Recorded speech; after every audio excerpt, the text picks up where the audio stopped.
The morning sun rose slowly over the small village of Ruma. The houses were old, built with mud and sticks, and the sound of birds was louder than the laughter of children, because in Ruma, laughter had become a luxury. Among the little ones in the village was a 12-year-old boy named Lian, thin, bright-eyed, and full of dreams. Though his family was poor, Lian carried something priceless inside him: hope. Every morning he watched other children from faraway villages walk to school with their bags, and he whispered to himself, "One day, I'll go too." But there was no school in Ruma, not even one. So one evening, as the moon lit up their small hut, Lian turned to his mother. "Mother," he said softly, "please let me go to Uncle Ben's place in the city. I want to learn. I want to change our story." His mother looked at him, tears filling her tired eyes. "Are you sure, my son?" "I'm sure, Mama. I just want to learn." After a long silence, she nodded, and that night she prayed harder than ever before. When Lian arrived at his uncle's house, everything looked magical: bright lights, clean walls, and cars that sparkled like silver. Uncle Ben smiled and said, "Lian, you'll have a better life here. I'll take care of everything, even your school." Lian's heart danced with joy. But days passed, and no one mentioned school. Instead, each morning before sunrise, his uncle would hand him a broom and a list of chores: clean the yard, wash the clothes, fetch the water. Lian worked from morning till night. From the window he would watch his cousins wearing neat uniforms, laughing as they left for school. He smiled at them, though his eyes grew heavy.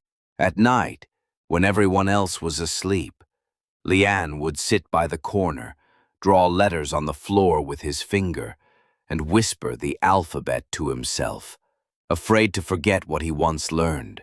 Days turned into weeks. Weeks turned into months. His body grew thinner, his clothes older, but that little spark in his heart refused to die. One afternoon, while washing plates, a woman from the neighborhood stopped by. She saw the boy's tired face and asked gently, "Don't you go to school?"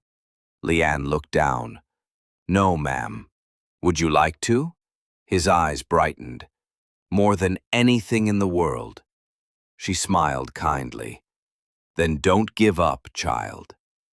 Sometimes help comes from where we least expect it." Those words stayed in his heart. That night, while everyone slept, Lian looked out the window at the stars. He whispered, "One day, I'll wear that uniform too. I'll learn. I'll make Mama proud." He didn't know how, but deep inside, he believed. And sometimes, belief is all it takes to start a miracle. The days passed, and Lian kept working, quietly, patiently, hopefully. Every sunrise looked the same: cold water on his face, a heavy bucket in his hand, and the sound of school bells far away, teasing his heart. Sometimes he wondered if his dreams were foolish, but every time he thought of his mother's smile, he found strength to keep going. One afternoon, while Lian was cleaning the yard, the same kind woman from the neighborhood passed by again. She paused and asked, "Still no school, my boy?" Lian shook his head, gently. "Not yet, ma'am.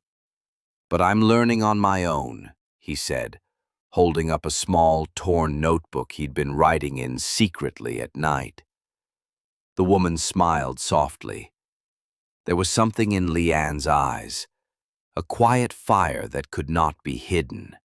That evening, she returned with a small gift: a bag of notebooks, pencils, and an old reading book. "For you," she said. "Keep learning." Someday, you'll teach others. Lian's heart almost burst with joy. Thank you, ma'am. Thank you so much. That night he sat by a candlelight, tracing letters with his finger, whispering words to himself. The pages became his friends, the pencil his voice. He didn't have a classroom, but he had determination. And sometimes, that's enough.